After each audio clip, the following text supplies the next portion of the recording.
Bismillahirrahmanirrahim. A very good evening to all fellow and audiences today. Welcome everyone to Supermap webinar series. I hope all of you are excited in this evening. Ladies and gentlemen, you are now watching live in Supermap Zoom platform and in official Facebook Faculty Science Supermap UMK Rasmi. For those attendees who are already here, and for those who are joining us in Facebook, say hi and introduce yourself in the section comment below. So, hello everyone. I am Fatih Izzati, Business Development Assistant of Supermap Asia and Oceania Center. So, I am currently representing Supermap and also my team from Malaysia on behalf of Supermap and also as a moderator for today's webinar with the title Empowering GIS Technologies in IR 4.0. Today's webinar is brought to you by Supermap in collaboration with Faculty of Earth Science, University Malaysia, Kelantan. Basically, the aim and the objective of the webinar is to increase the exposure on Supermap solution from various industries and also to familiarize the student with GIS technologies. And apart from the aims, it also to inspire students to use GIS in their final year project.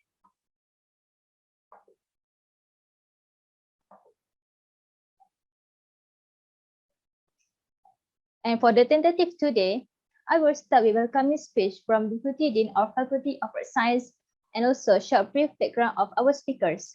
And then we get started with moderated discussion and answering questions from all of you, of course. And lastly, we will have closing speech from our General Manager.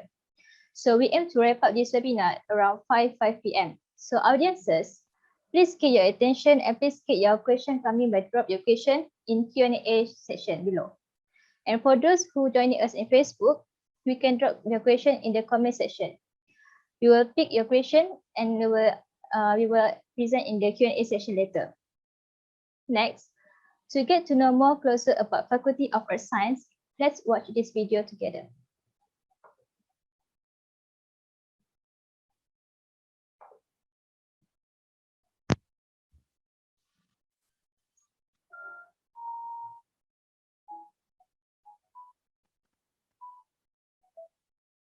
Faculty of Earth Science has been established in 2012.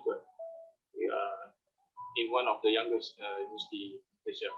We have a vision to become a pioneer in sustainability, environment, and natural resource through entrepreneurship agenda. Currently, Faculty of Earth Science offering 3 undergraduate programs. We also have 2 preparatory programs which managed at Faculty of Earth Science. For Bachelor of Applied Science, Natural Resource with Honors, the focus of this program are much more on our biosphere, which means we are focusing on our plants, our animal, and also the management of our tropical forest. For another program, which is Bachelor of Applied Science, Sustainable Science with Honors, the program itself relates more on environmental element, which is we would like to sustain our environment together with the importance of economy and also social. We apply teaching and learning section by using technology such as by using GIS, drone, geospatial mapping technology, and also modeling. Students also be taught with to integrate geoscience understanding from classroom or practical learning with geoscience data from a variety of sources, creatively using the latest digital technology. Some preparatory department is a new department and need to taking care and manage of 2 academic programs. Both of these programs will need to learn biology, mathematics, chemistry, and also physics. Faculty of Earth Science museum actually have various dry and wet specimens such as insects, mammals, reptiles. Besides that, we also have rocks, minerals, and also fossils. So actually, all those specimens been collected by our students.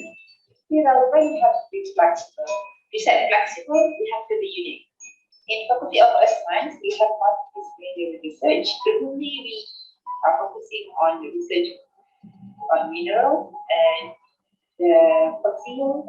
Other than that, we use, for example, GIS in monitoring forest and urban planning. These research has been successfully done within our capacity of staff, supported with the grant that we received from government and other agencies.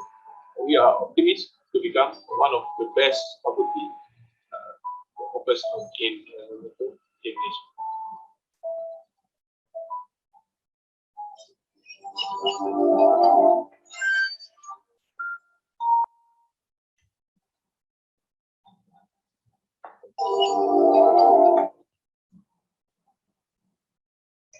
Ladies and gentlemen, to jumpstart this event, I would like to welcome Technologist Dr. Jenna Dunain, Deputy Dean of Research, Innovation and Postgraduate, Faculty of Earth Science, University Malaysia Kelantan. A short brief about TS Dr. Jenna Dunain. She is a Deputy Dean in Research, Innovation and Postgraduate, Faculty of Earth Science, UMK, and she also a Senior Lecturer at Faculty of Earth Science.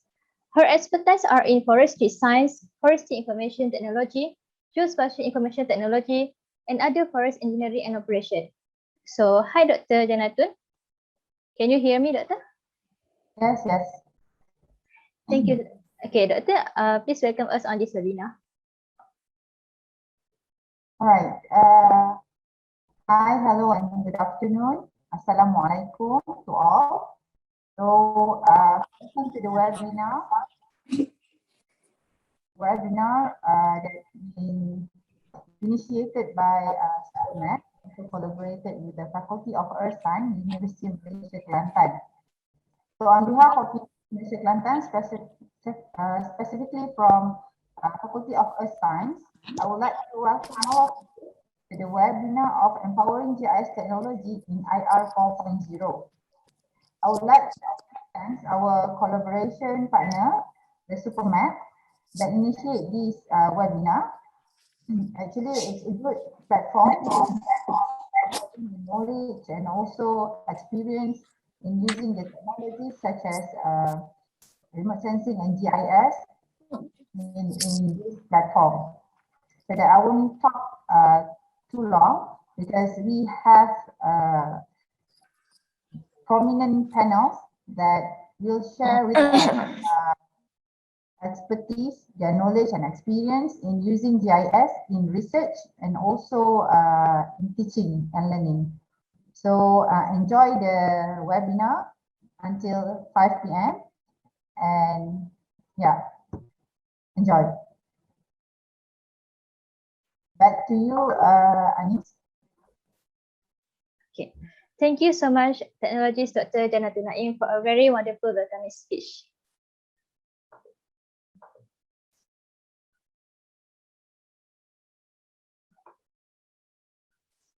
So for today's webinar, I'm so excited to introduce to you all of our speakers to share their thoughts on GIS application. So let me introduce the panelists of our webinar. Our first speaker is Technologist Dr. Shafaraz Daliman. She is a coordinator for Bachelor of Applied Science and Natural Resources Science and also Senior Lecturer from the Department of Natural Resources and Sustainability from Faculty of Earth Science, University Malaysia Kelantan. Her expertise are in Information and Communication Service and also in ICT, and she have a lot of experience in Information Service, signal analysis and processing, image processing, and also computer vision. So hi Dr. Shafaraz, how are you, Doctor? Hi Fatin, Alhamdulillah, sehat. I'm fine, thank you. Thank you, Doctor. Secondly, we have Dr. Amal Najia Muhammad Noor. She also a Senior Lecturer from Department of Natural Resources and Sustainability from Faculty of Earth Science, UMK, Kelantan. Her expertise are in applied science and technology, and she have a lot of experience in GIS, remote sensing, land use, landscape ecology, and also landscape planning. Hi, Dr. Amal. How are you, Doctor? Hi, Miss Fatin. Thank you very much for this opportunity. So hopefully that we can share knowledge, experience. Okay, same to the audience. I can see that a lot of from the outside and also international. Okay, thank you very much. Thank you so much, Doctor. And thirdly, we have Mr. Arham Mushtaq from Department of Geoscience. His expertise are in environmental aspect of development, construction, information and communication service, and geology, and have a lot of experience in and knowledge dealing with mineral resources, urban renewal, geoinformation service, geomorphology, and also spatial database. Hi, Mr. Arham. How are you? Hi everyone, I am Arham. I'm from Geoscience Department of Faculty of Earth Science. I'm from Indonesia, so I hope we can share many things in this webinar. Thank you, Mr. Arham. And last but not least, we have Ms. Anis Fahana, our Business Development of Supermap Malaysia region. She is graduated Master from Yamaguchi, Japan and Environmental Science and have a lot of experience in GIS and also geomatics. Hi, Ms. Anis. How are you? Hi, Fatin. I'm good, thank you. Thank you, Ms. Anis. A very warm welcome to all of our speakers. All right, without further ado, I think let's start with our first speaker. She asked Dr. Shaparas to have her sharing on the topic Geospatial Analysis for Natural Resources. Doctor, the floor is yours. Okay, thank you, Ms. Fatin. Okay, let me share my slide.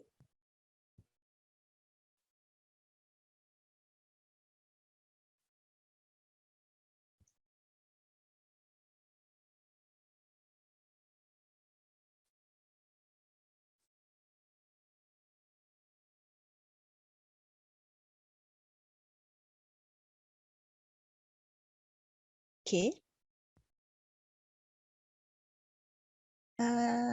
Can you see my slide? Yes, Doctor. All right, Yes. thank you.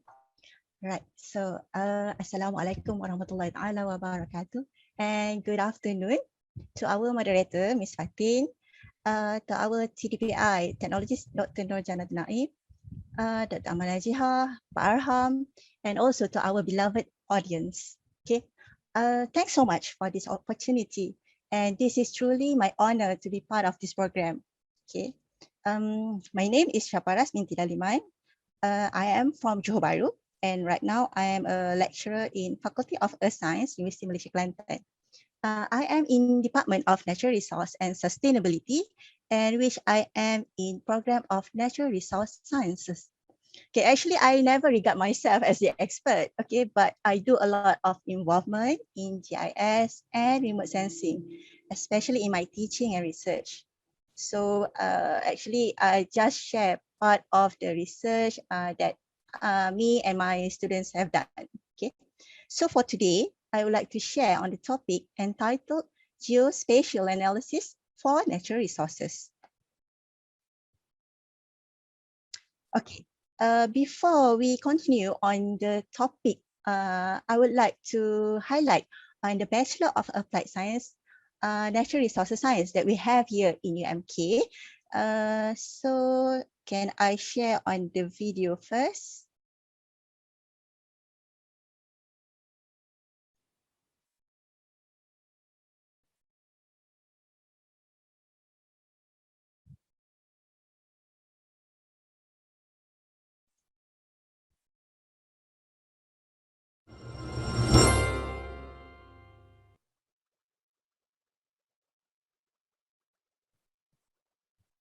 Assalamualaikum semua. Hai, nama saya Ahlami. Saya daripada Asian Environmental Solutions yang Berhad. Tapi sebelum saya join dengan Asian Environmental, saya adalah pelajar jurusan Sains Sumber Asli di UMK. Saya masuk tahun 2012 dan graduate 2016. Saya batch ke-6. Untuk students, dia tiga benda ni. I just want to touch. Sebab kalau other people, they have their own way of tackling a problem kan. But I think this is pretty important lah. Create a niche expertise. What do I mean by that is apa skills that you have as a student. You belajar dekat university, you have that lack analytical skills, you pernah pakai HPLC, you pernah pakai GCMS, you've done the SPSS, you know how to conduct behavior analysis, you know how to conduct surveying. Choose one and then refine that, fahamkan benda tu betul-betul, and then make a career out of it lah. Kenapa? Because when you go out with your degree, to me SEN is a broad-based program. Dia banyak, dia bukannya dia tak corner in one specific field dengan dia suruh you concentrate on that. No, banyak benda you belajar. So once you have these skills, people will take a look at it lah. You know how to use your ArcMap, ArcGis, you know how to test. Because most of my friends pun ada ramai juga yang masuk lab lepas habis belajar. Sebab when they use their skills daripada masa dia buat FYP and everything, they just carry forward lah dengan dia sekarang duduk kat lab. Yang ni pula is something interesting lah kat Foresee, because dekat Foresee there is one patch of seagrass that is only that seagrass can only live in that area. Dia tak boleh, dia pernah transplant this researchers from UPM pernah datang, dia ambil that species, dia cuba tanam dekat dia punya dekat Sabah, tak jadi, dia bawa ke Filipina, tak boleh. Dengan this is not seagrass lah. Ini bukan seagrass. Tapi just nak tunjuk gambar. Yang ini ketam ada, this is the starfish. This is the seagrass yang bawah belah kanan ni. Dengan apa yang dia tengah buat ni, dia tengah buat transact lah. Dia tengah cuba tanam balik. That future career ni bukan dia kerja 4-5 tahun dalam satu bidang ni atau setahun dua, and then dia rasa macam yelah dia buat kerja macam tu je. No, sebab it's not a dead end job when you do research. Sebab once you sampai one tahap, when you're master in that field, you can apply to be a subject consultant under the Department of Environment. Bila dah ada that lesson lah saya kata, many opportunities akan terbuka kepada people who are in this field lah. Even I know a botanist yang dulu kerja dengan saya Nabi. Umur dia dah tua sangat dah sekarang. Tapi he is one of the best ecological researchers in Malaysia. Nama dia Mr. Vincent Chow. Presiden, dia pernah jadi presiden MNS lah. One of my boss's good friends lah yang tu. So he started as a botanist, tapi bila peluang datang and everything, because he love nature, tanyalah dia kan dekat mana ke apa, katakanlah kalau dia masuk satu sungai ni, dia buat satu sampling je, he would know the status the status of that sungai, apa kelas 1, kelas 2, kelas 3, dia boleh cakap. Sebab the only jenis ikan yang dia dapat tangkap kat muara tu pun dia dah boleh analyse that kind of water quality, the quality of the water there.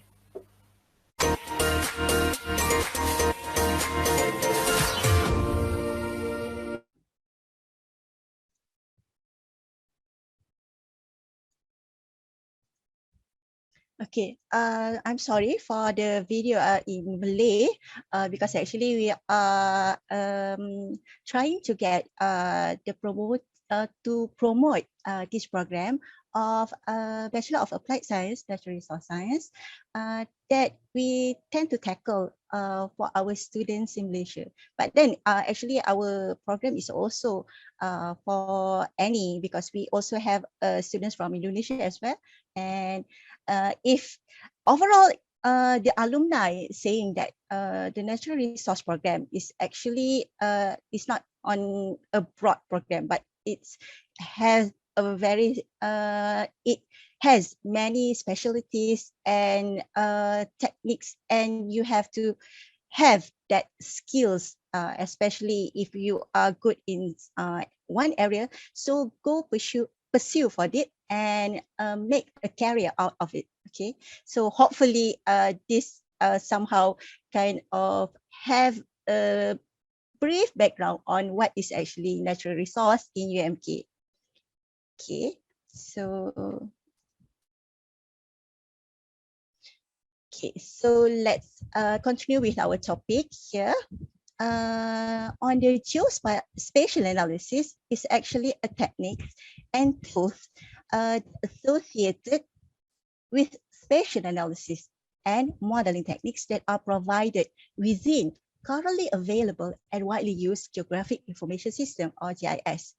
And the term GIS is widely attributed to Roger Tomlinson and colleagues who used it in 1963 back there, where they have described their activities in building a digital natural resource inventory system for Canada. And this research makes the noticeable point that the success of GIS as an area of activity has been driven by the success of its applications in solving real-world problems. Okay, the natural resources is where the concept refers to the naturally occurring living and non-living elements of the Earth system, including plants, the fish, flora, fauna, okay, the microorganism, the fungi, but also on the water, soil, and minerals.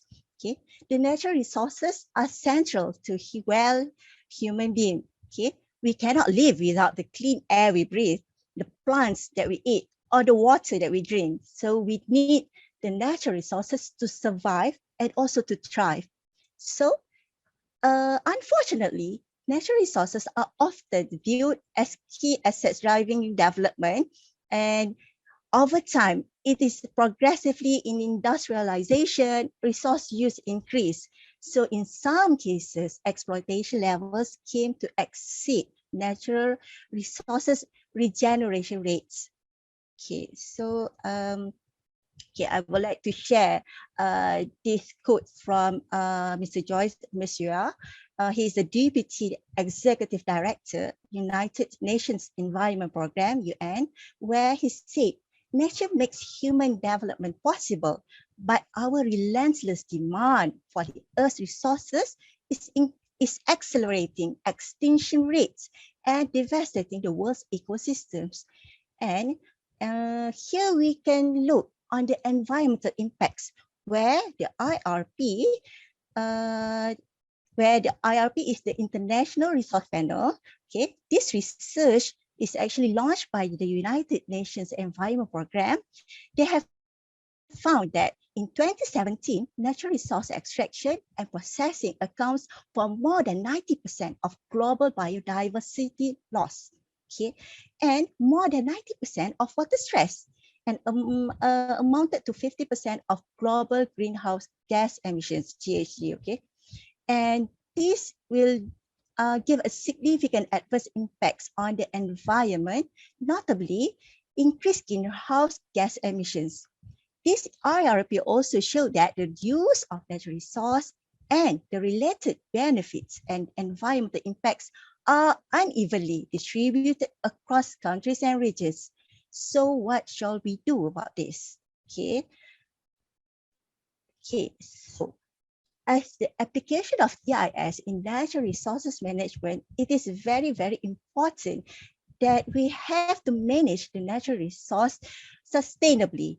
Okay, so remote sensing and GIS technologies have always generated informative data that have led to the sustainable management. Okay, this is only just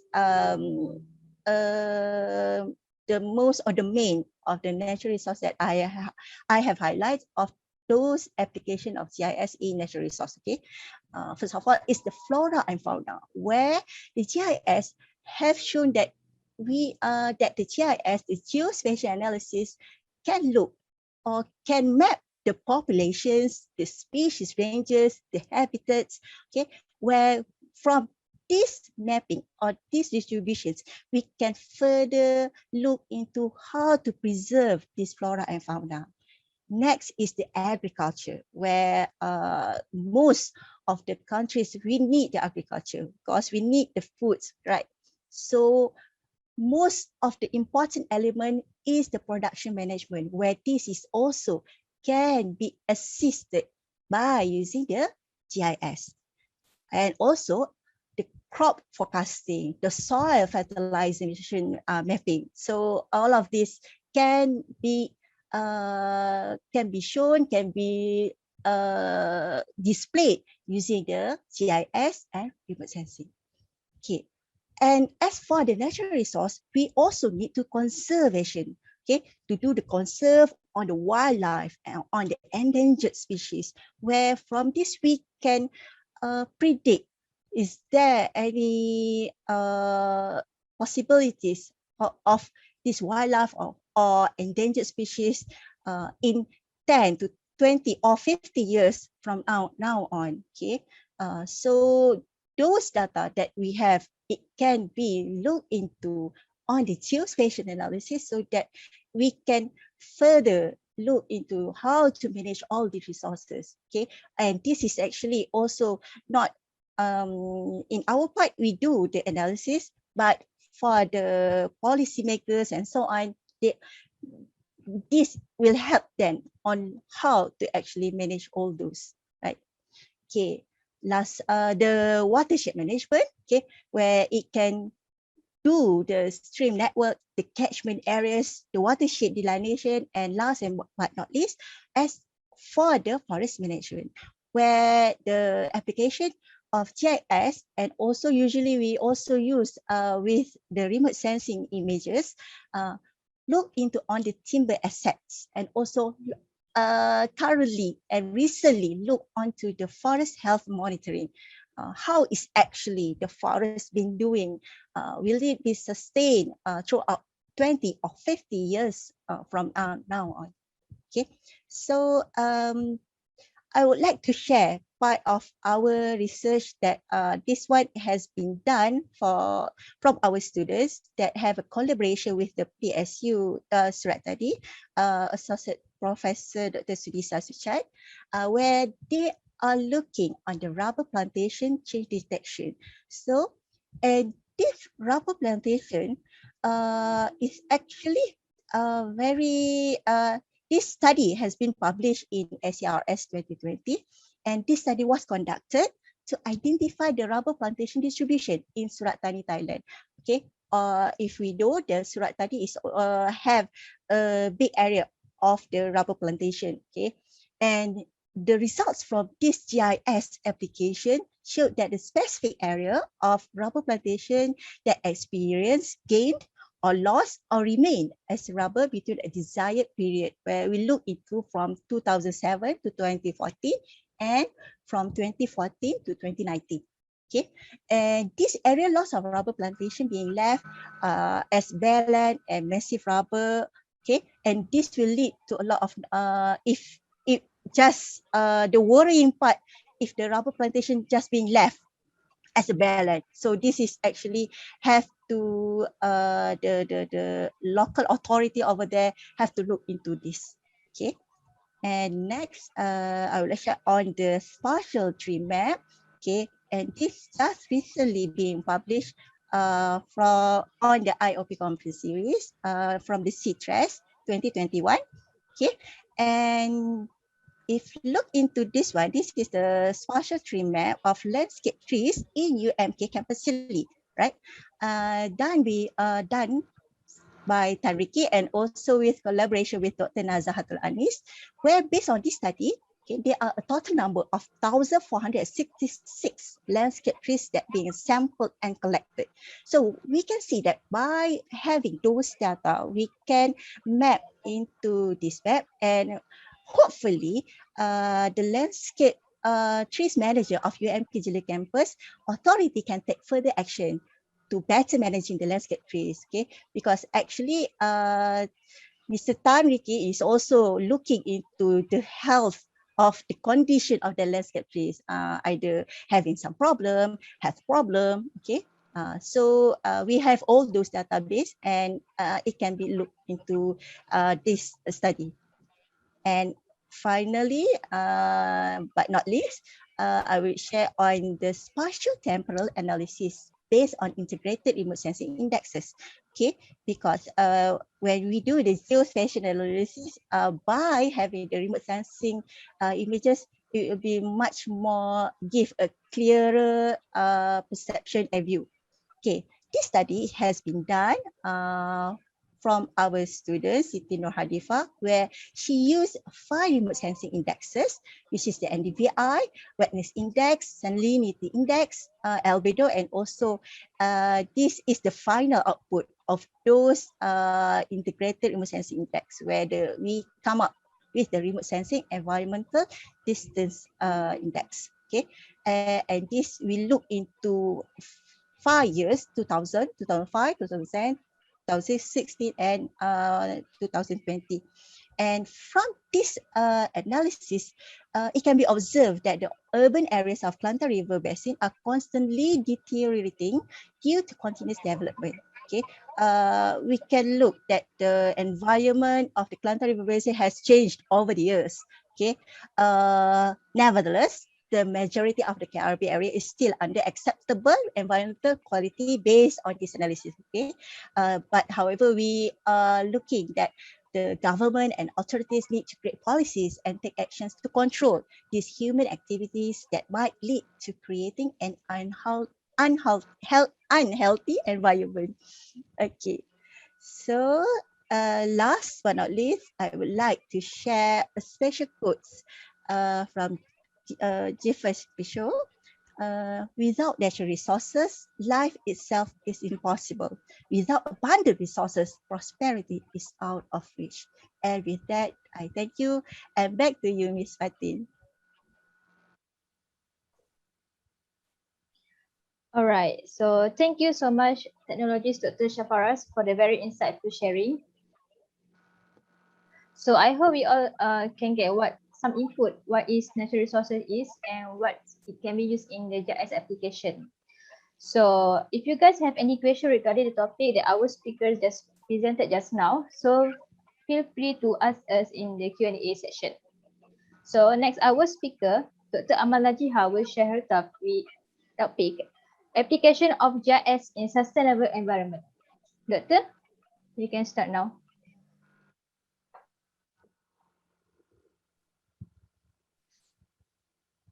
Okay, everybody can see, right? Yes, Doctor.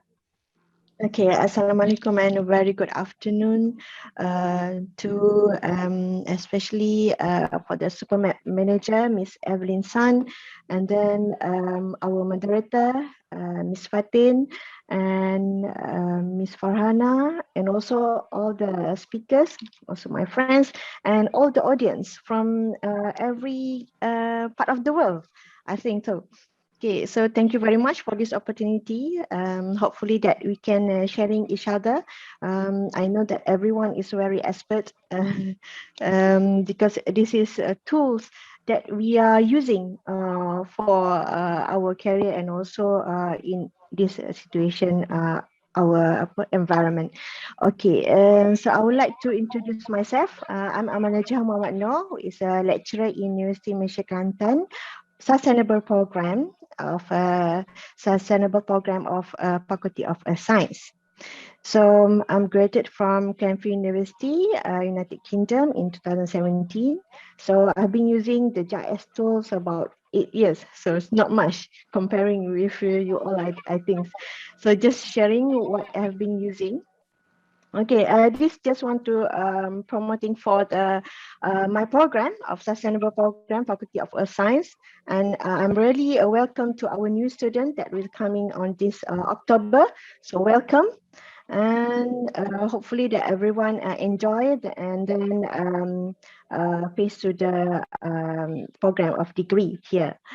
And this sustainable program is one of the career that could develop here for the environmental scientists or any practitioners that would start here.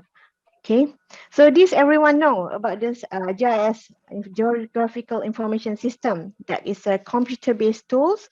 Okay, for the geography analysis and also spatial visualization. Let me share one of the lecture course that I've been conducting during last 2 years about the environmental GIS course, which is the student could register on the semester February. Okay. So this course built the interactive use of the tutorial, video and GIS learning exercise on ecosystem services intersect geospatial monitoring and modeling system. So the internal student will use the platform of UMKE campus, while for the external student we use for the MOOC. It's not published yet. When it is published, will be announced to the others. If you are interested, just let me know. Okay. So this is the interface for the environmental GIS using MOOC UMK. So the overview of this environmental GIS course is explore the ecosystem services modular toolset. I know that if anyone from the environmental agency could use some of the software. So this is one of the software that we have used in the area of GIS analysis, image processing, spatial modeling, and also science. And this course make user, especially student, easy to apply and also practice in the project, and also play important role for their lifelong learning.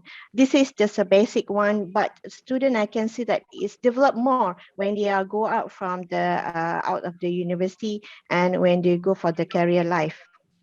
Okay, so the objective that we have created for this course is creating an interactive learning using the tutorial video, a platform for the GIS e-learning, enhancing the understanding of environmental science topic with aid of animation video, and fostering the idea of learning without time frame, age limit, and geographical areas. So whenever you are, wherever you sit, and you can access to this learning of and also lecture of environmental GIS.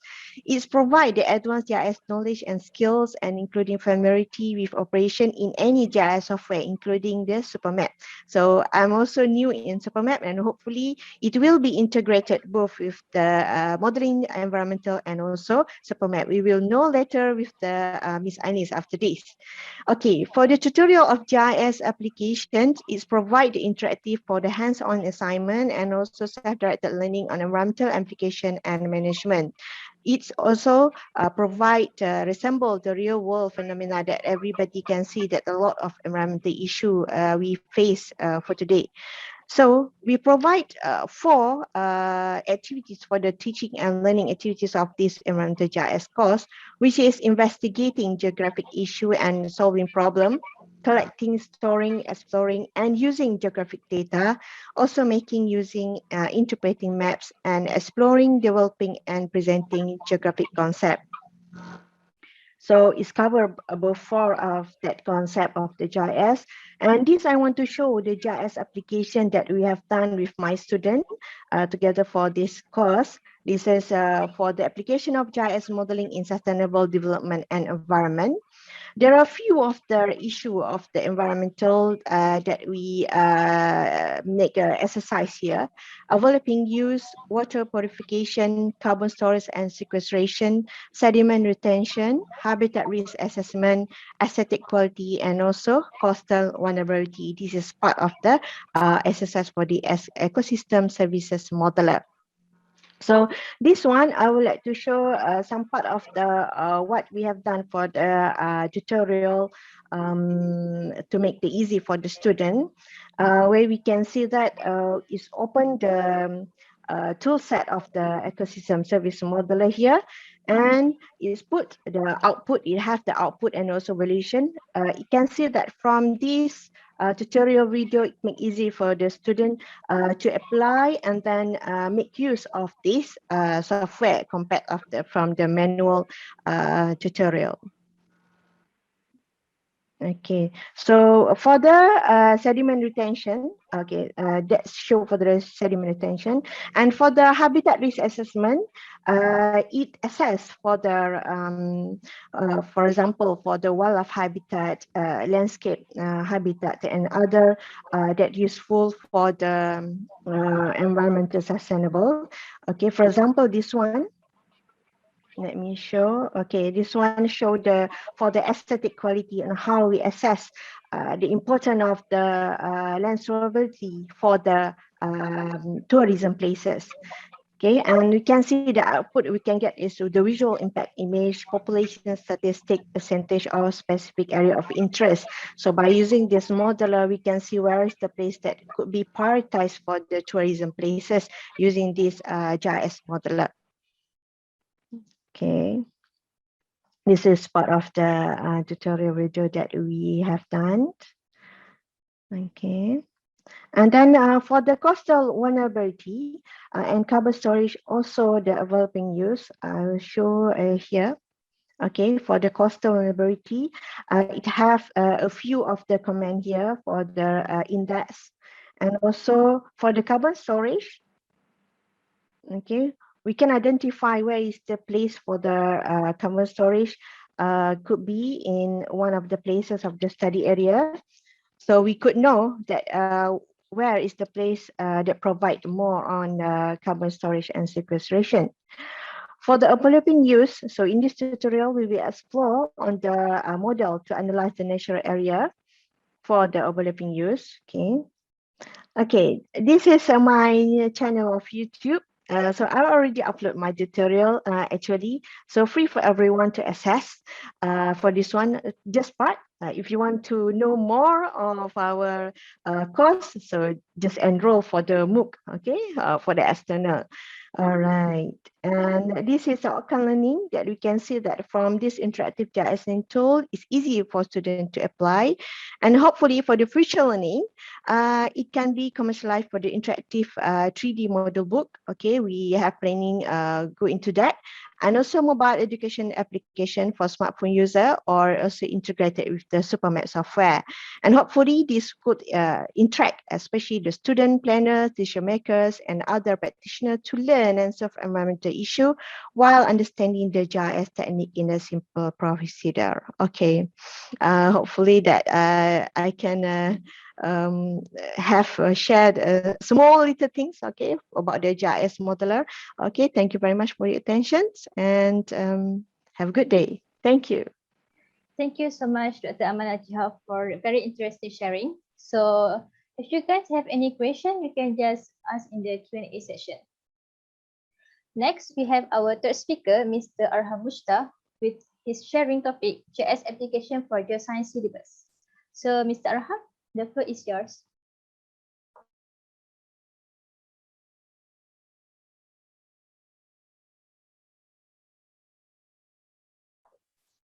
Hello, Mr. Arham.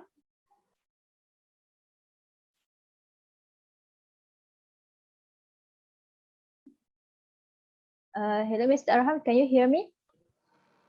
I can hear you. I'm trying to share my. Okay.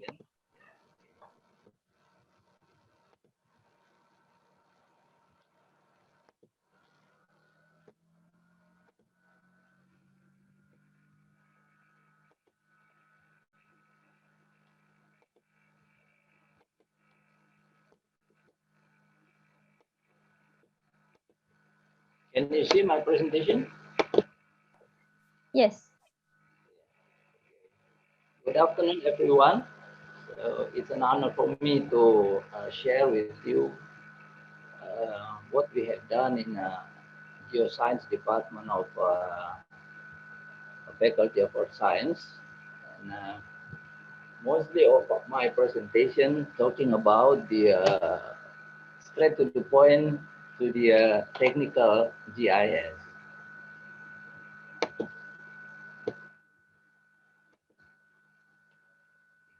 As you know that geology or geoscience investigate the planet structure, composition, and change over the time. And for me, I believe that remote sensing one of the future of geology. That's why geology and GIS is very close between them. And the most important in geology for GIS is to interpreting and visualizing data that comes from those remote sensors where we can what do you call convert it to GIS and use it as one of the analytical tools for geologists. So through the GIS, geologists have been able to identify, figure out the puzzle of the Earth's surface. So geology and GIS now it's very widely used by our students here in geoscience department.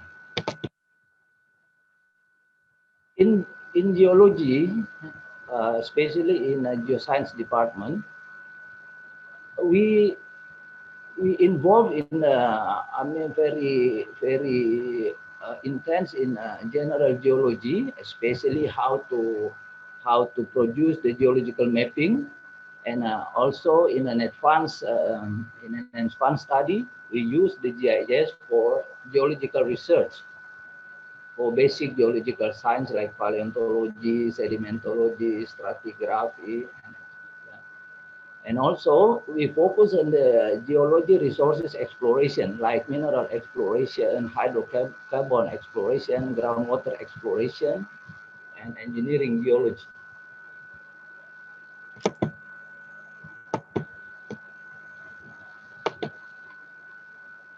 How we use the GIS, think first to identify the problems, and most of our students before they do their work in research, they identify the problem first in a community and monitor the change, manage and respond to event, performing forecasting, set priorities, and understanding the trend.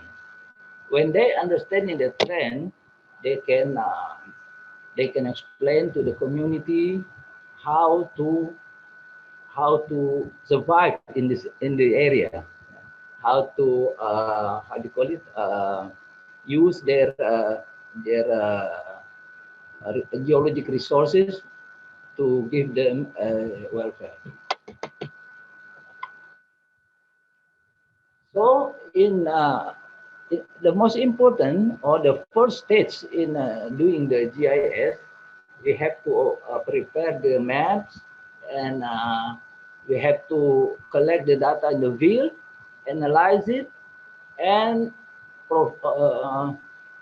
present it in maybe in a separate application or in a GIS itself. So this is the workflow how we do the what you call the geological mapping. Yeah.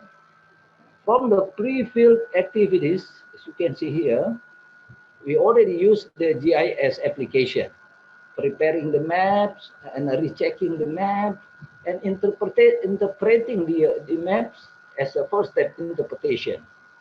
Then in the field activities, we always use the GIS. Always use the GIS to to get the to do the data collection. Yeah, to do the data collection by integrated the what you call as data digital collection using the GPS and other tools, yeah, like total station. Then in the post-field activities, still we use the GIS application, field data analysis, and even the petrographic studies, we use the GIS. Then remote sensing, we collaborate the remote sensing and GIS to interpret the geological feature of the area. And in the final stage also, when we are going to provide the maps, we still use the package of this GIS. Yeah. So in geoscience department, our student is very familiar with the ArcGIS application from S3. Yeah, from S3. So we start to teach them, or we start to teach them in fourth semester, second year, fourth semester. We bring them to the field, and we teach them how to use the GIS end to end, from the first time to provide the map, analyze and everything, and provide the map. So the most application we use is ArcGIS, where our toolbox is the most important, yeah, because when we use the R toolbox, we have all what we need, yeah, from the analysis tool, editing tools, analysis tool, geocoding, but geocoding is not really important for us, and the conversion tools, data management, and multi-data dimensional. So like here, for the analysis tools we use to intersect and union, yeah, and measure the TD surface, volume, and slope. So all the map should completed by this 3D map, yeah, because from the 3D map we can interpret better than without the 3D maps. Analysis tools we use to intersect, union, and spatial join, including so sometimes we call it as a spatial analysis. For cartography, to provide the what you call the perfect map, because when the basement is not correct, then the interpretation is not correct also. The conversion tools, we also use these some of the extension like Excel or application, Excel, GPS, KML, and everything, yeah. And data operability tools. All these function we get it from the R tools, and also we completed with data management, editing tools, geostatistical analysis tools, and linear referencing tools. So we use it from the start. When we start our research, we already use this R tool box from ArcGIS. Okay, and let me show you some of the application that that we did last time together with the students.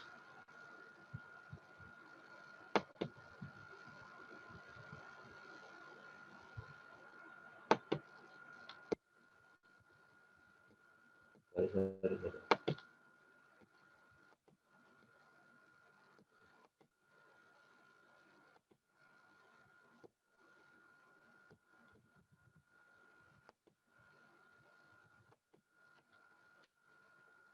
Can you see this slide?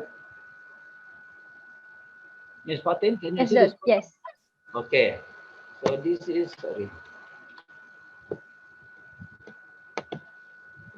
This is one of the geology work that we that use the GIS application. This is the terrain mapping. Terrain mapping, part of the geomorphological problem. So we use the GIS all the way from the start, yeah. So in this case, we get the data from local authority like the topographical map, because most of the local authority use AutoCAD. So we convert it first and doing analysis, recheck the map, and convert it to SSP or any SSP and your database. Yeah? So the terrain, they have many codes represent the area, because you can only get the best location when you can qualify your area. So like here, they have all the index, they have all the what do you call the data for the best area. Then we classify as the class 1, class 2, class 3, and class 4.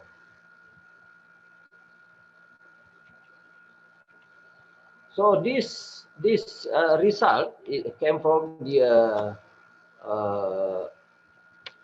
we use the overlay methods, weighted linear combination, and we use also the simple overlay to get the best location that we want to show to the community. This is all the explanation of the area, because we have to integrate also from the field data where we observe manually, and the analysis using the overlay, the weighted linear combination. So this is the terrain mapping, and that one is the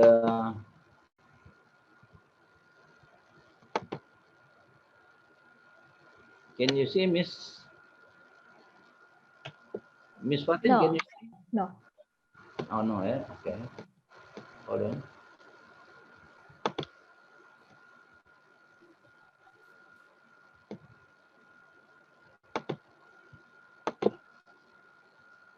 Okay. Can you see now? Okay. Yeah. Okay.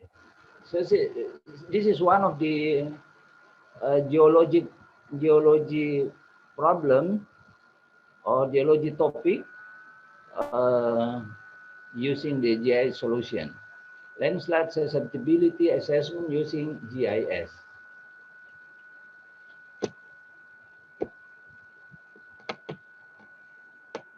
Oh. So this is the explanation of landslide, and we identify all the material and the movement and name it. Then classify the type of the landslide.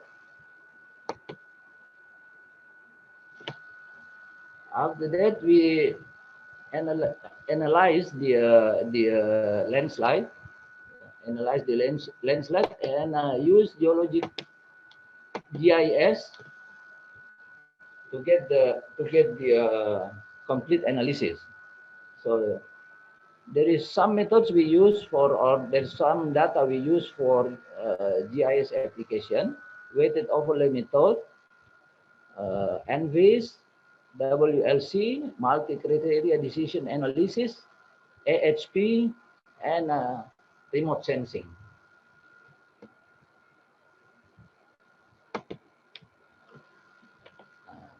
There's some parameter you can see here, some parameter related to the landslide: lithology, slope, aspect, vegetation, land use, soil, drainage density, distance from river, and distance from the road.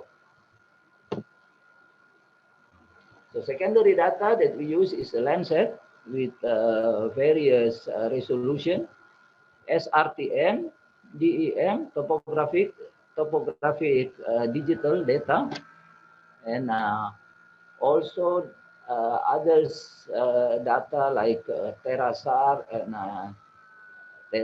and what you call a spot image.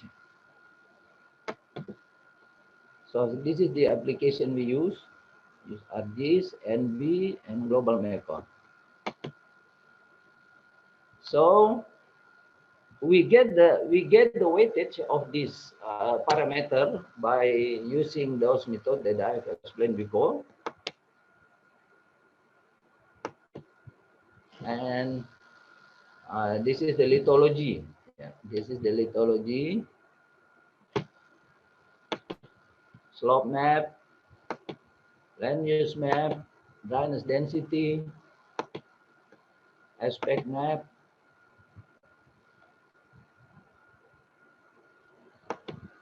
and also the what do you call the earthquake factor, rainfall intensity included in this analysis. So reclassify them by using the R tool, and then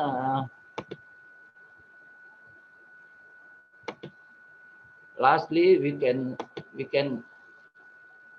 classify the area by the parameters, by integrate all the parameters.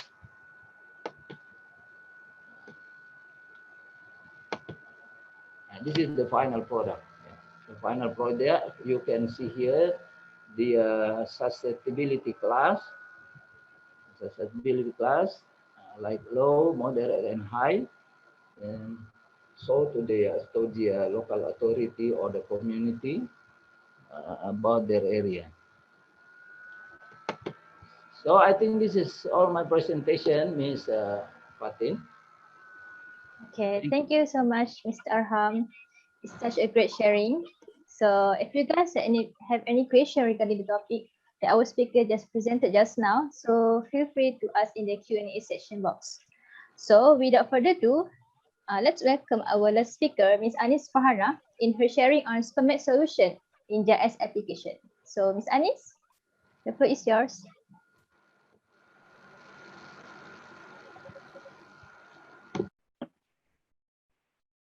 Okay, thank you, Fatih, and good afternoon, everyone.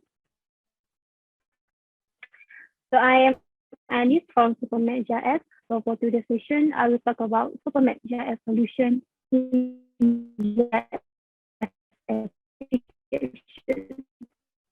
So basically, I will expose to you on the built-in analysis and tools in our Supermap iDesktop for different industries.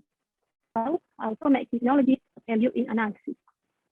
So first, let me introduce about our Supermap profile and background. So Supermap software is an innovative GIS platform software and service provider. So it was founded in 1997 in Beijing by Professor Zhang Ershui. So the most important milestone is that Supermap was the first listed GIS software company in China in 2009. Now, Supermap has become one of the largest platform manufacturers in the world. So basically, Supermap focuses on providing innovative GIS platform software and solutions for various industries, such as smart city, land management, real estate, urban planning, park plan management, public service, and many more.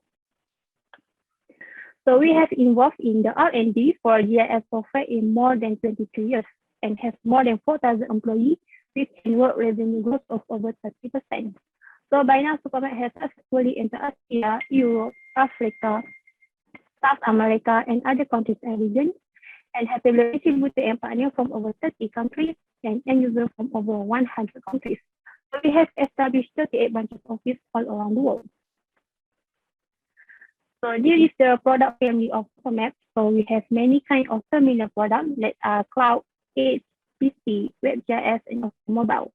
So iDesktop is an important product for data preparation. So before bringing the data to another terminal, whether web or mobile, the special data needs to be processed first on this iDesktop.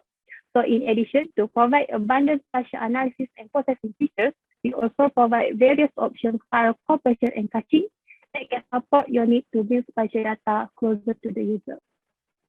And then the iDesktop X comes with the machine learning analysis features that can help the user in performing object detection based on spatial, object shape abstraction, predictive analysis, and estimation based on Python technology.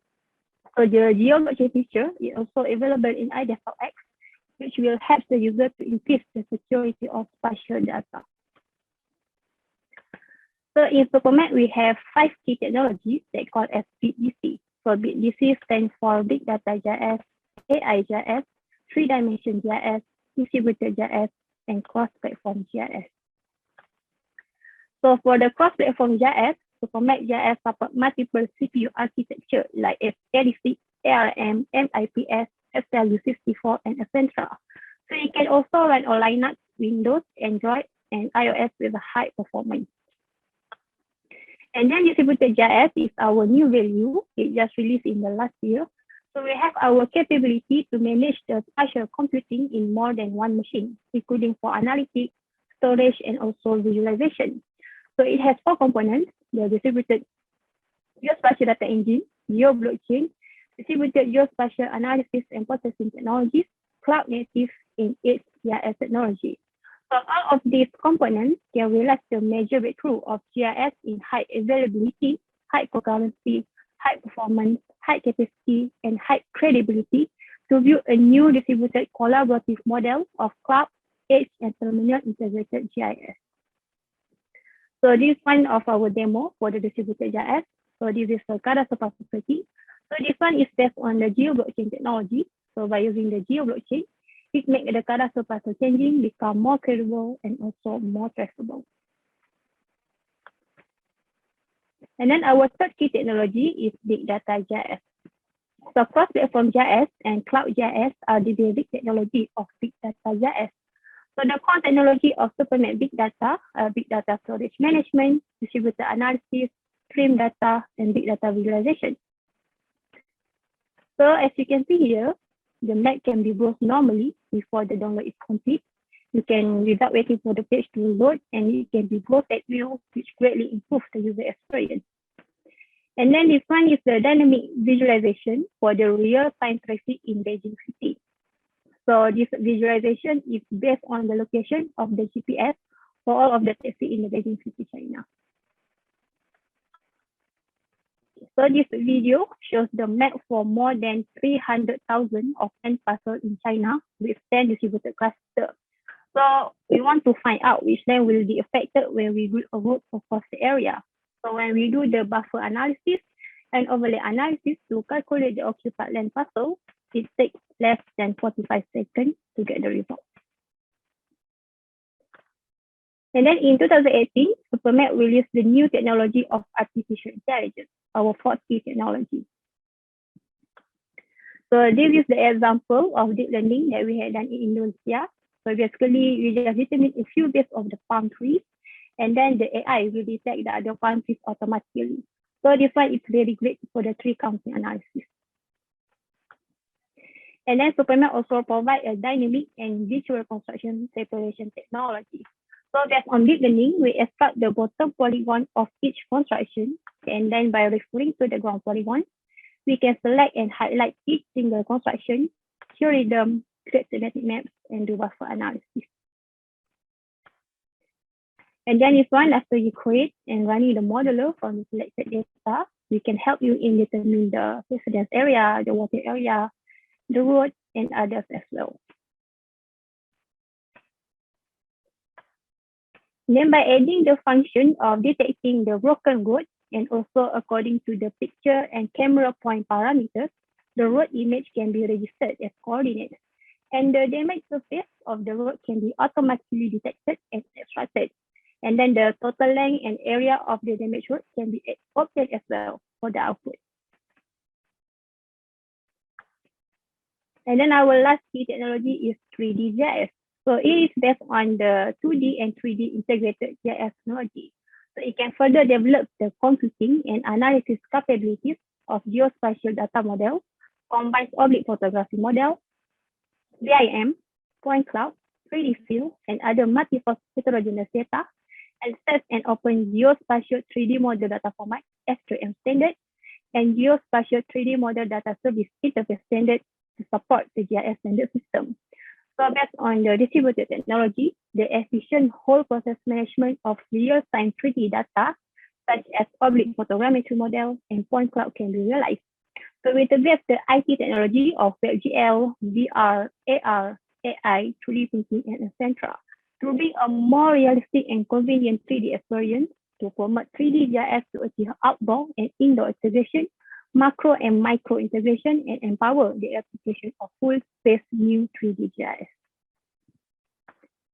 So this is the 3D data that Supermap supports, which can be integrated as well, including the terrain, oblique photography model, BIM, field data, pipeline, and so on. Okay, so this video shows the integration of BIM with oblique photography, 3D terrain, image, and other geographic data. So the status of the viaduct under construction and the work site, as well as the terrain around it, is vividly displayed.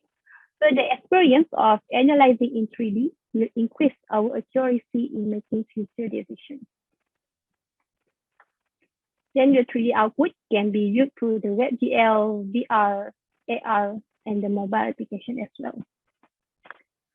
So this one is example by using the 3D technology. So this video shows the real-time energy consumption from the power consumption, water consumption, and natural gas consumption. So the statistics can be collected, analyzed, and predicted, and the report can be automatically generated. So this project also helps in measuring, predicting, and optimizing the building energy consumption as well. And then Supermap innovate a new building management pattern. So in this operating platform, floor queries can be made, and we can choose different model systems in the floor, such as the water supply, heating, and the security system. So in each system, we can click to view the KPI information of independent devices or search and locate them. So in the equipment management inside the platform, we can set up a maintenance cycle so that we can find the equipment which needs to be repaired without any difficulty. So the platform also has a lot of other management functions, such as the asset management, security management, and space management. And then this platform is also equipped with the emergency management as well. So it can perform the evacuation simulation when there is a fire emergency. And then at the same time, the platform can show the working condition of any emergency equipment. So based on all the 5 key technologies, the Supermap successfully provide the solution for all of these industries, including for transportation, forestry, natural resources, military, and many more. So now I will introduce to you about some of the built-in analysis, such as the 3D, geology, supply management, hydrology, network, machine learning, that can be useful for the related industry. So let's start with 3D analysis. So this is the built-in tools, such as the isola analysis, slope and aspect analysis, plot analysis, and so on. So I will explain the function of all of these tools one by one. So this is the view from the desktop platform for the isola analysis and the slope and aspect analysis. And then the flood analysis here is used to simulate the flooding process over a duration of time with the specified peak and within the maximum or minimum elevation. And then the visibility analysis is often used in the 3D analysis. So this function is used to determine whether the certain location in a 3D scene are visible to the observer location. So this is the observer location. And then for the view shed analysis is used to identify all the visible and invisible range in the analysis area of a scene. So green is the visible range and red is for the invisible range. Okay, for the sunlight analysis is used to calculate the duration of sunlight in a period of time within an extent defined by the longitude and latitude. And then the last one is skyline analysis. So this function will allow the generation of the boundary between the building top and the sky from the observer point. And then let's move on to the list of tools for geology analysis that includes profile analysis, borehole analysis, cross-section analysis, and so on. So it is a ready-to-use function that will be really useful for geology. For the real-time borehole generation, you can click on the certain position to simulate the borehole drilling, and the result provide the information about the geological composition and distribution under the building. And then for the profile analysis, all the relevant information helps to identify the geologic hazard in advance and for better decision making. And then you can also do the sectioning and excavation to observe the interior geological structure and find out more characteristics.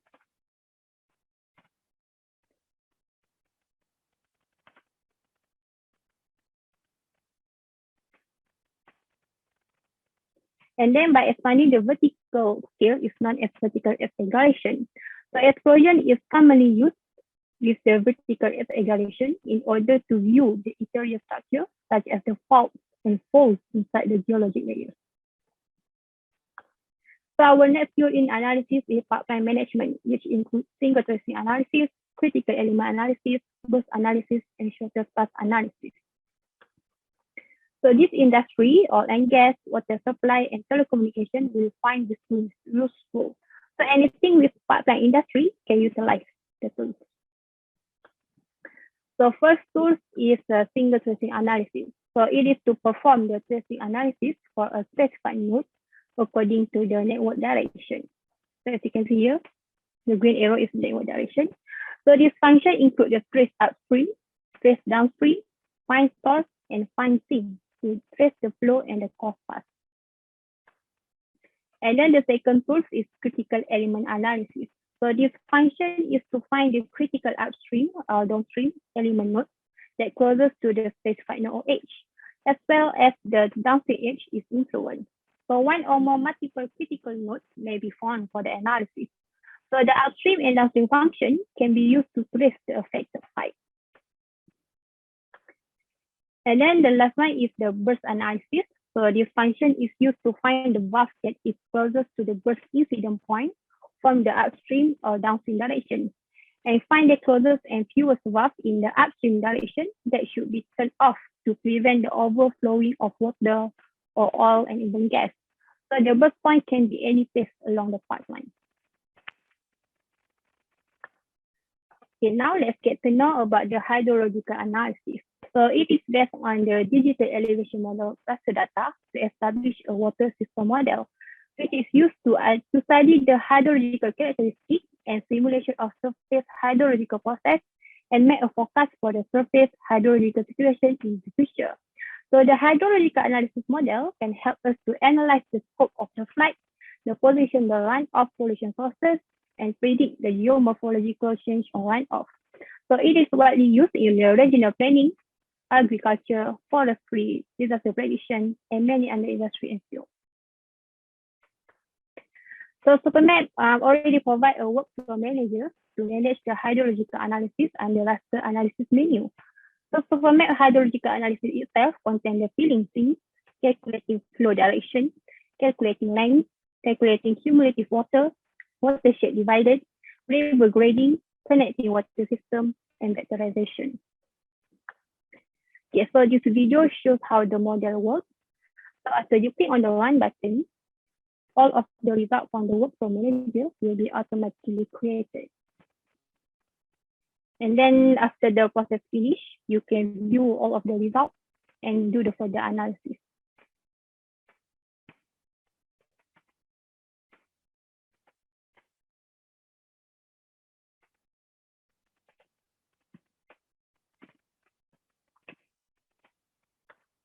So our next tool in analysis is network analysis. So it is a process to solve the practical problem by analysis in network model, such as the path analysis, service area analysis, and closest facility.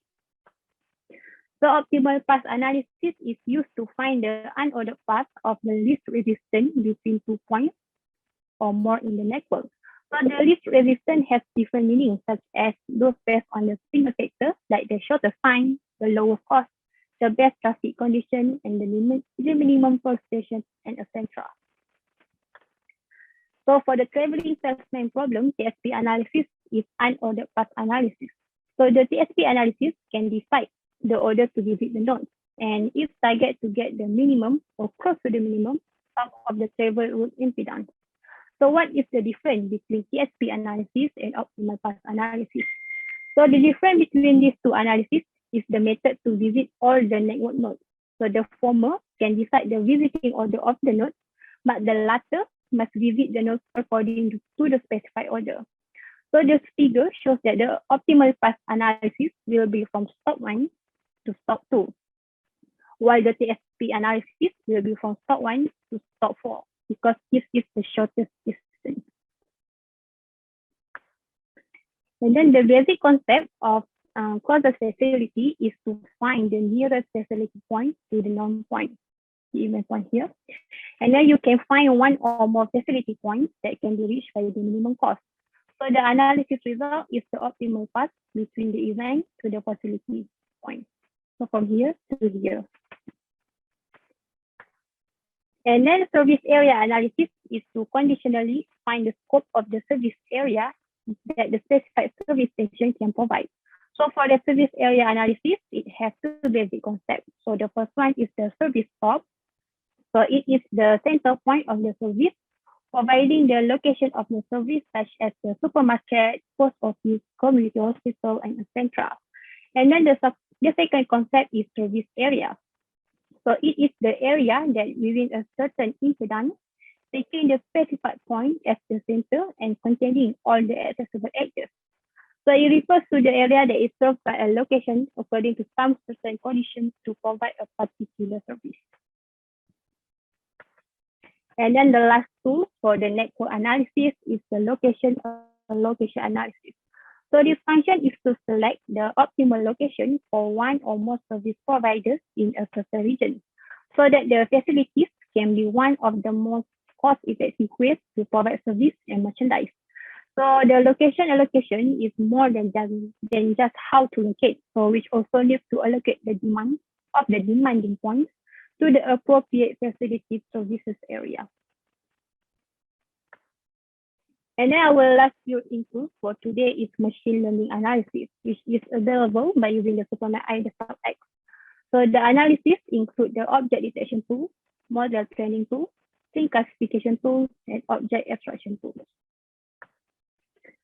So the object detection use deep learning algorithm to automatically determine and recognize the category and location of one or more objects in the remote sensing image, and also use the form of a vector polygon as a marker to determine its category and location.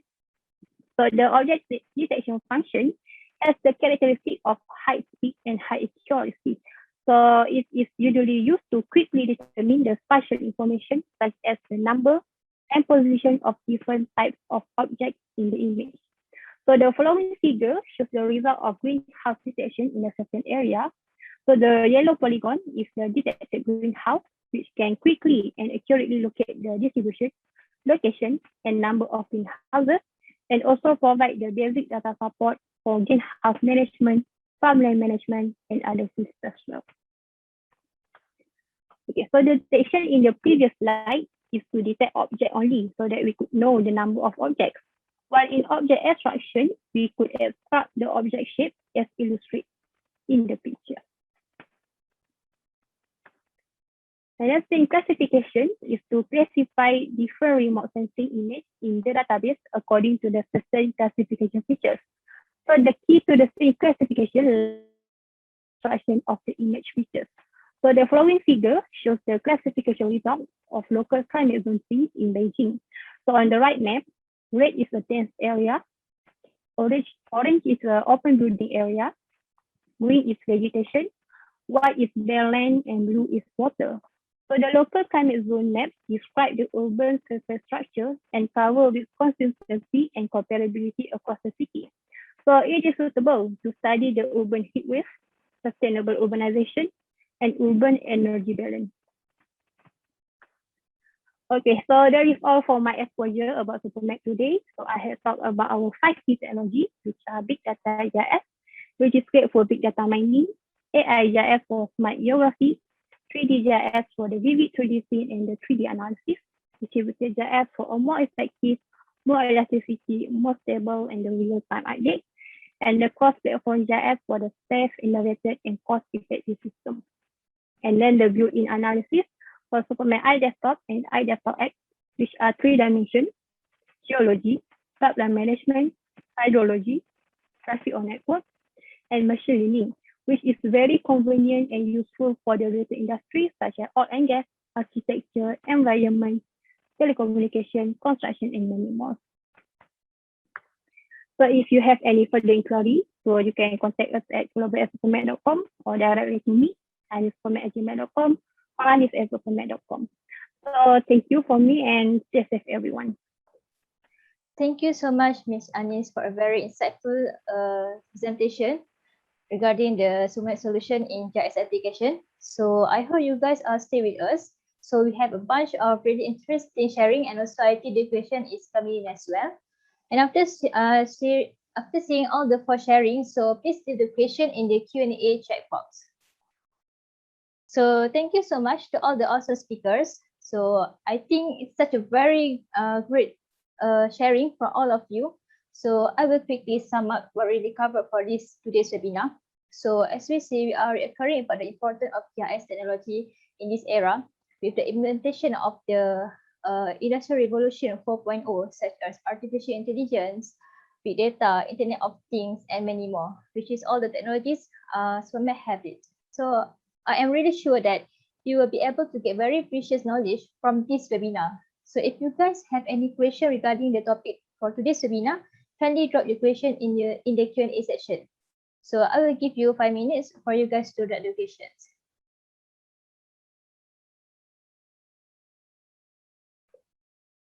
All right, so now we move to the Q&A session. So I will invite Jason, our Supermap Technical Manager in this session, to answer the question from all of you, and also speakers from UMK side to answer the question.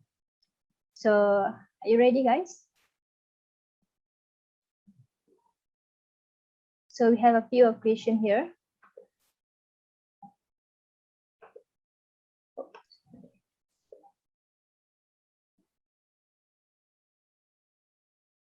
Okay, we got a question from Muhammad Azfar. Just wondering from the previous slide regarding tree spatial.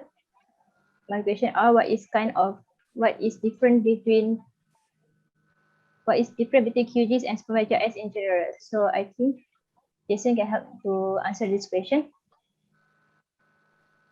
Oh, hi. Hello, this is Jason. Can you hear me? Yeah. So we got a few questions from the participants. First is, what is the difference between QGIS and Supermap GIS? I think the many differences between QGIS and Supermap GIS is, firstly, QGIS is an open source GIS software, and but the functions of QGIS is kind of like basic. It supports a lot of basic GIS operations like spatial data management, like the spatial data processing and just the spatial analysis. But for some high tech or kind of advanced technology, for example, the AI GIS, the big data GIS, the 3D GIS, the QGIS is not as good as Supermap can do in this part. And on another side, science like Supermap is an commercial GIS software, and QGIS is an open source software. So you can always get the in-depth technical support from Supermap team, and you can always ask questions and get feedback in time. Okay, thank you, Jason. So next question is, does the object analysis include daytime photos only, and are they analyzed for nighttime photos? I'm sorry, can you repeat it? Does the object analysis include daytime photos only, and are they analyzed for nighttime photos? You mean the object analysis? Yeah. In the AI machine learning area, right? Yeah. And what is the question exactly? Does the object analysis include daytime photos only, meaning that can process on daytime, or is it can be analyzed on the nighttime also? You mean can the data based on the network data, like the online base map, right? Yeah. I want to say that for this one, it cannot be done based on the object detecting, or object analysis cannot be done based on online base map. But we all know that there are a lot of methods or way to download the online base map or online image data, online image service from internet, and then we can import it to the Supermap and to do the object detecting or analysis. Okay, thank you, Jason. Okay, for the next question is, I think this is for speakers from the MK. Are there any student or research about natural disaster phenomena of Gunung Jerai? How about the output that can be one of the awareness for restoration to everyone's for further preparedness? So speakers, any speakers from the MK? I'm sorry. I think maybe because of the network, can you like I cannot see this question from the chat books. Can you send me the test again? Okay. This question is for speakers from the MK. It's about are there any study or research about natural disaster phenomena of Gunung Jerai? How about the output that can be one of the awareness for restoration that everyone for further preparedness? Okay, thank you, Fatin. I try to answer this. Okay, hi, Muhammad Azamuddin. Okay, so actually, in view of the incident at Gunung Jerai, so actually, Department of Minerals and Geoscience, which is Jabatan Mineral dan Geoscience (JMG), they have actually investigated that area. They have actually have identified what are the causes that have been occurred there. Why of those incidents of landfalls and those apa tu banjir hari tu kan.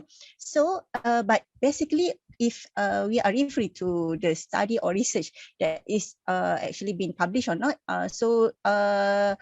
I heard that there are some teams, okay, from UPM or UTM that they are looking into this research, but still the research being undergoing. Okay, so in terms of the output, that can be one of the awareness for that situation to everyone. So yes, definitely, I agree with you that from that output, especially if the JMG, Department of Minerals and Geoscience, have published their reporting, okay, because in terms of for the public awareness, they have shown what are the costs of that Gunung Jerai. But in specific of that analysis, still probably they are still in the reporting preparation. Okay, I think hopefully that answer your questions. Or if Dr. Aman Najiha or Pak Arham want to add into that. I think it's all comprised what the question are. And yes, geology department have done so many also research for the what we call slope area, right?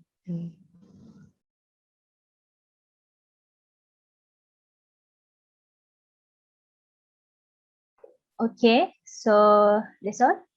Or I need to add anything? Okay, so into that. okay, okay. So we move to the next question. In your opinion, how do you foresee the application of GIS in natural resources management if biodiversity will continuously decrease? Fatin, I think Pak Arham want to add a comment for the previous question. Yeah. Sorry, I can hear you. You can go, Pak Arham. Yeah, I just want to comment the question from anonymous attendee. So the question is how to make a flooding analysis animation map. The flooding animation map can, as I know, can be done by other. I've done before using other application. But the most important in flooding analysis is the data, the field data. I did this for my PhD, and I think I've seen many journal about the flooding. I think they did some what you call the data is not very perfect because some of them don't go to the field. If you're doing the research about the flooding, then you have to go to the field. because the topographical map, the satellite imagery, and all the data sometimes cannot show you the real the real location or the real event. I think that's my comment for this question. Okay, thank you so much, Mr. Arham. So the next question is, in your opinion, how do you foresee the application of GIS in natural resources management if biodiversity will continuously decrease? Anyone want to answer this? Okay, I'll try to answer this question. What we have done, of course, some of the biodiversity will continue decrease, especially on the trees, because of the demand of the people nowadays. But what we can do is to make it sustainable. So by using the application of GIS, we can prioritize where the area that could be done for the development, because of we have done the land suitability analysis that use a lot of the GIS map, supporting map, in order to make for the land suitability. So that one of the what kind of the application that we can help to manage for the resource management, to avoid from the biodiversity could decrease more. Yeah, that's what I can answer for now. Okay, thank you, Dr. Amal. So the next question is, can ArcGIS shapefile can be used in the Supermap? Maybe this Jason can help to answer. Yes. Yes, the shapefile and also the GTP file from ArcGIS, they all can be imported to Supermap. And then how to get the Supermap software? I think you can visit www.supermap.com to check the technology of Supermap, and also you can download the products there. And we provide 3 months free trial lessons for everyone. And if you want to extend your trial lessons, please contact with our team. Okay, so the next question is, may I know if Supermap can do seismic analysis? For the seismic analysis, I think what can it is not only for Supermap, but what can GIS do is to simulate the situation and to show the situation around the seismic. So and for the professional earthquake analysis or seismic analysis, that need to based on some professional module, and it can be achieved by the secondary development based on the GIS software. And what GIS can do is we can show some simulation, or we can show the situations such as the seismic waves, and show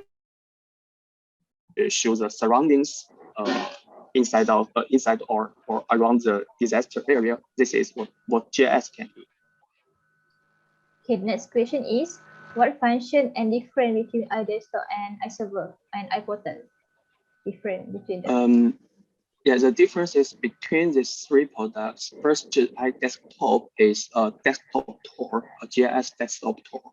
You can use it to manage the spatial data, to do the data processing, and to make the map, to do mapping, and to create the 3D scene. Also, it supports comprehensive spatial analysis functions, including 2D and 3D. And iServer is a server product, and the main function of it is to publish the spatial data and GIS capability as the web service in different methods. And iPortal is an unified portal to integrate different types of GIS resource, and it also has some built-in application to support the user to do the online mapping or online spatial analysis, or create their own dashboard online. So that's the differences between these 3 products. Okay, the next question is regarding on Supermap, is it free or paid apps? So if paid apps, can you share us the details? As I mentioned just now, we provide 3 months free trial lessons to everyone, and everyone can try to download it from the website of Supermap and test it and use it. Of course, if you want to use it in the commercial or in commercial way, or you want to based on it to build some project, then it's charged, it's paid. So and you can contact us to get more details about it. Okay. So the next question is, can hydrological mapping for the hydrological mapping can be used Supermap or not? Yes, we have the function of hydrology analysis, such as and there is a full workflow in Supermap to support this series of functions. Okay, so next question is there have Supermap in student version, means student package? Sorry, what is it? Is there have Supermap in student version? And the student version, it means the student license, right? The education license. Yeah, for students, as I mentioned, it's free for 3 months at first, and if you want to extend, you can contact us to get another child lessons.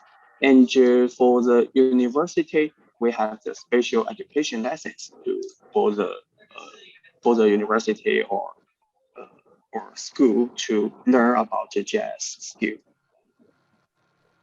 Okay, the next question is, can I know how to configure coordinate system using Supermap, and can we just import it?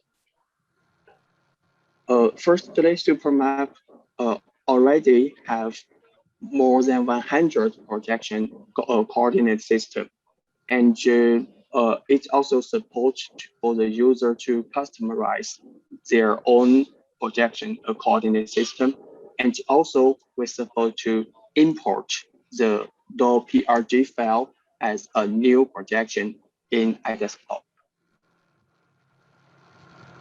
Okay, next question is, what are the suitable parameters and method for hydrological mapping in GIS technology?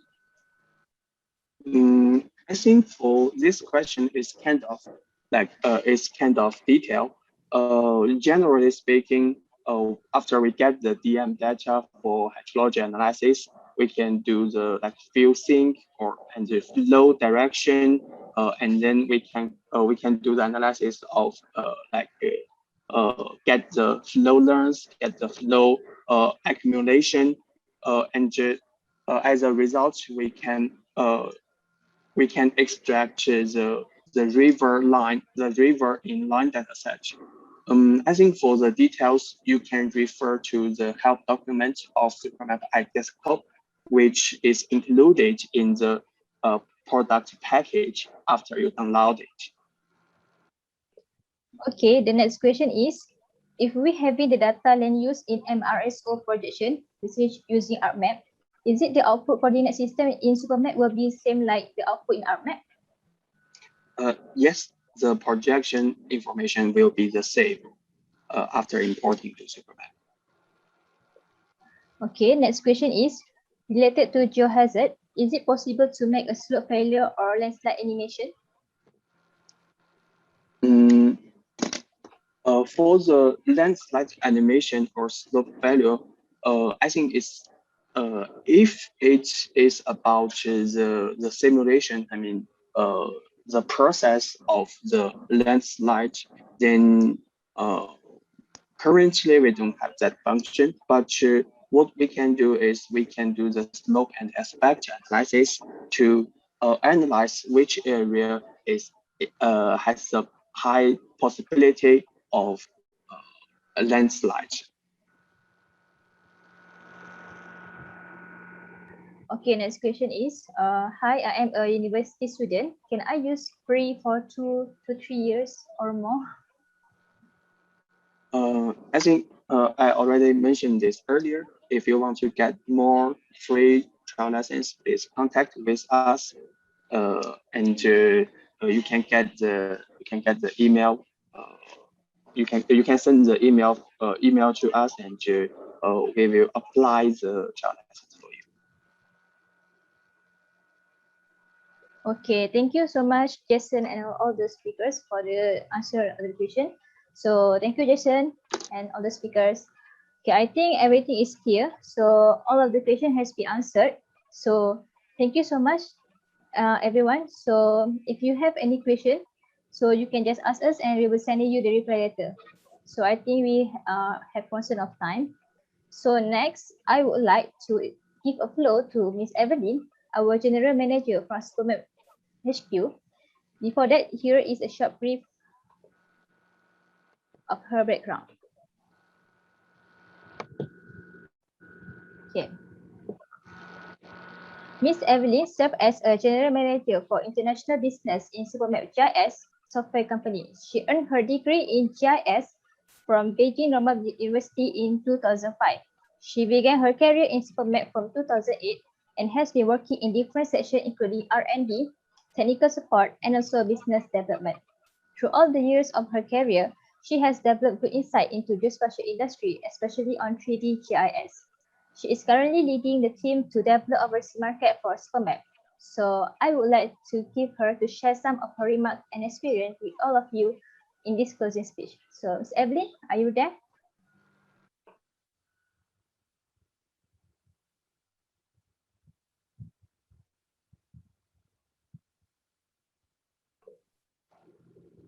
Hello, Ms. Evelyn?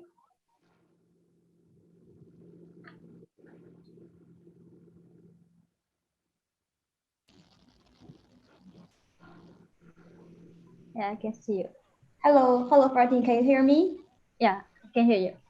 Okay, that's great. Good evening, everyone. I'm Evelyn from Supermap Software, and it's my privilege and honor to be here today for this closing session. And as also, I want to share my appreciation for all the participants from around the world, especially from Malaysia. So as we bring our webinar on the topic empowering GIS technology in Industry 4.0 to a close, we once again thank you for allowing us to present here today and hope this activity will give you a clear idea and understanding on the geospatial analysis for natural resources, application on GIS in sustainable environment, as well as for geoscience syllabus, and lastly, Supermap solutions for GIS applications. So I do hope that all of you acknowledge the importance of GIS technologies and its application in Industry 4.0. In addition, I wish today's session will inspire the students on using GIS technologies for your upcoming final year products and explore the newest and most innovative technologies and solutions from Supermap. I would like to take the opportunity to thank all of the presenters today from the Faculty of Earth Science, University Malaysia, Kelantan. I would like to thank Deputy Dean of the Faculty, TS Dr. Jenna Dunain.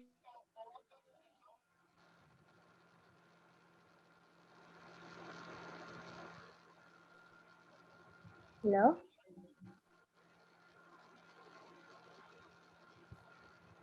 Hello, Miss Evelyn?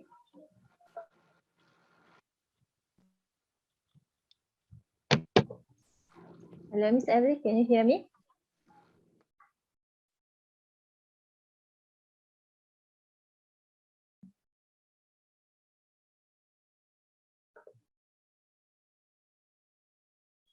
Hello, Evelyn?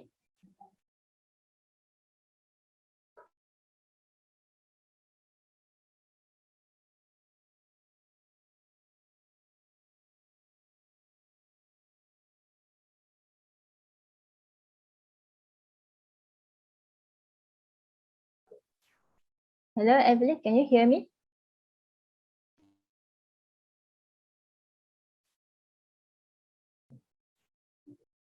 We can hear you.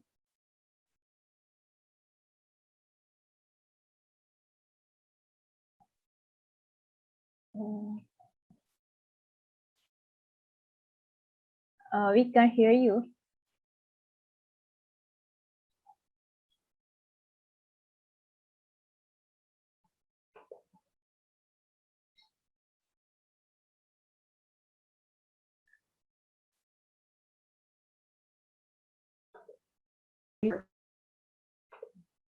Hello?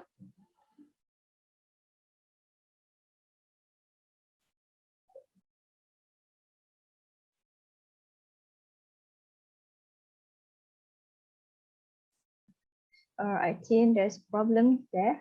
So we can hear you, Miss Evelyn. I think your mic is problem or the connection there.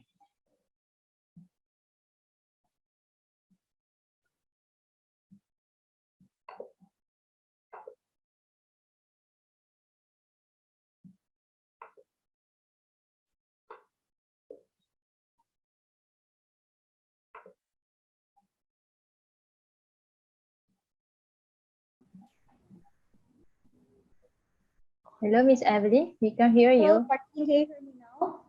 Hello. Hello. Okay. I can hear you right now.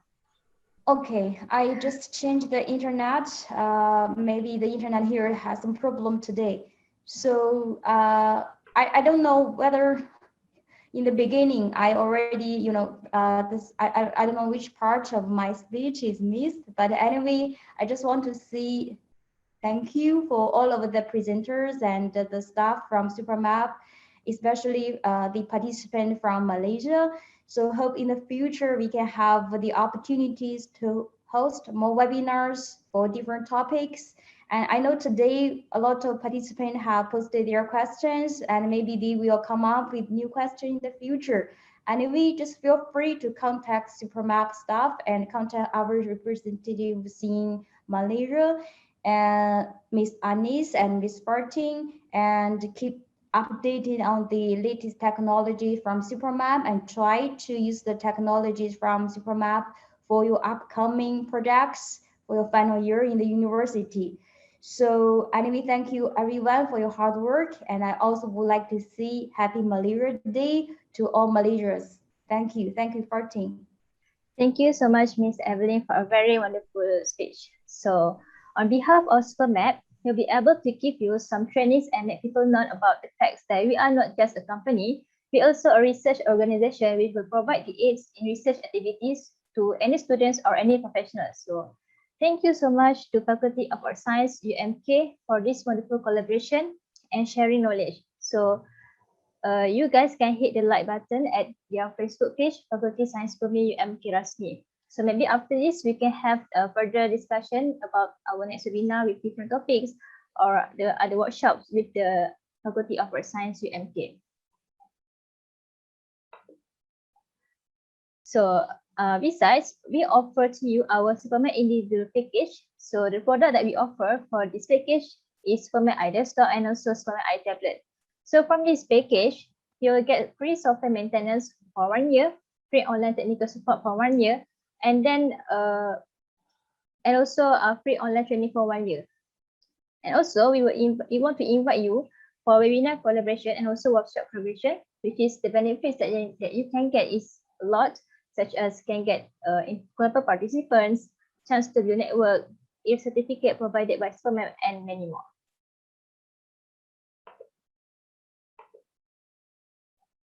Also, we are looking for internship at Malaysia.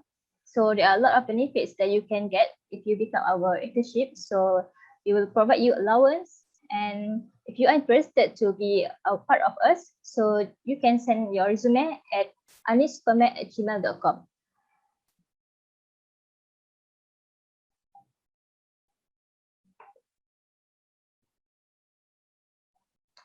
So as I have said before, Supermap has a large partnership ecosystem, and now it has decided to introduce its market in Malaysia.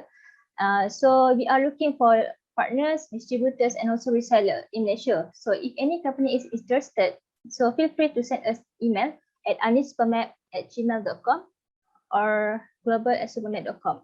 so we can have further discussion regarding this matter as well. So thank you so much to Supermap and also to UMK and to all the also speakers and also to participants for this wonderful webinar.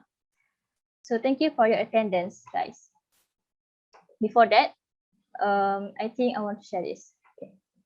So you are more welcome to access our website to get information about Supermap at www.supermap.com. And also we can be found in social media such as LinkedIn, Facebook, Twitter, Instagram, and you can check out our videos in YouTube as well. And thank you all for attending today's webinar. So we will sending you a certificate and also free trial month license to you within 7 working days.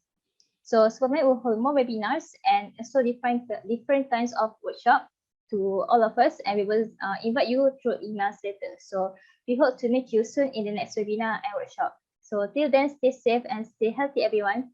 Thank you for your patience throughout all this webinar. Thank you.